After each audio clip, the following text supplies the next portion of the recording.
Hey gang, I have started my journey of pissing off the wAsians that insist on being racially illiterate.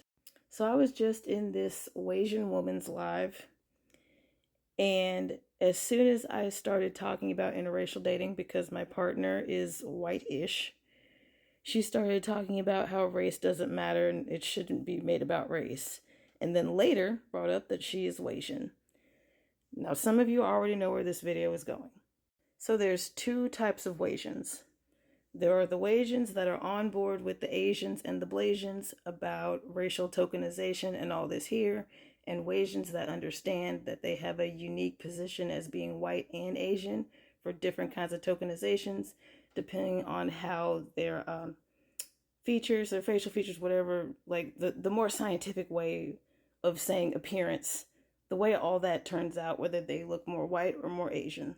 And then there are people like her who think that if they ignore racism and tell other people that it's dumb to talk about racism, that it will go away while they're using racial slurs.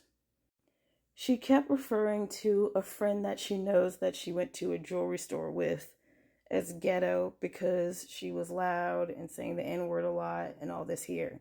And I'm like, And then she revealed that she lives in a trailer park and that she's wAsian. And I was like, ghetto is a word that you picked up as a slur because they don't say ghetto in the trailer park for anything other than that. I cammed up looking like this, by the way, just so we're all clear, keffiyeh and all. Also, I think that we all know by now that people who talk about stuff like that but aren't visible in the live stream on camera are up to no good. And the person that joined after her, assume as her co-host to come agree with everything that she said, had Dr. Phil in his avatar. So yeah, it's garbage. And I did ask her early on in the live, like before he showed up, like, this isn't you dissing people who are in happy relationships, right? Like, this is you, like, offering your advice to people who want it and not you forcing yourself on people and acting like you're the end all be all, right? And she was like, yeah. And I was like, okay, cool. But as we went on, and especially after one of the reasons why women are picking the bear joined the live, she got worse. But I'm making this video because, one, it's not often I get to come across wAsians that I can talk to. Like, that's a demographic I don't normally reach, so cool that I found one of the racist ones. And two, and this is how you know she's really toxic, when I corrected her on what being ghetto means, especially as a person who lived in a trailer park, she said, well, if you're going to do, I think she's used the term woke. If you're going to do that woke shit, I'm just going to block you. And I was like, if you're going to block me just for disagreeing with you, like, do you? And then she disconnected me, but she didn't block me.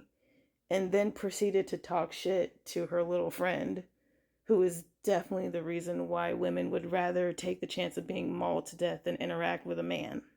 And I'm like, I can tell you've hosted enough live streams to know the difference between disconnecting someone and blocking them. So I just left because that little wAsian girl is a shit show. But again, shout out to the wAsians who have their shit together. You're racially literate, you're popping off, and you aren't trying to push this masculine feminine agenda, which is really just like Web3 sexism.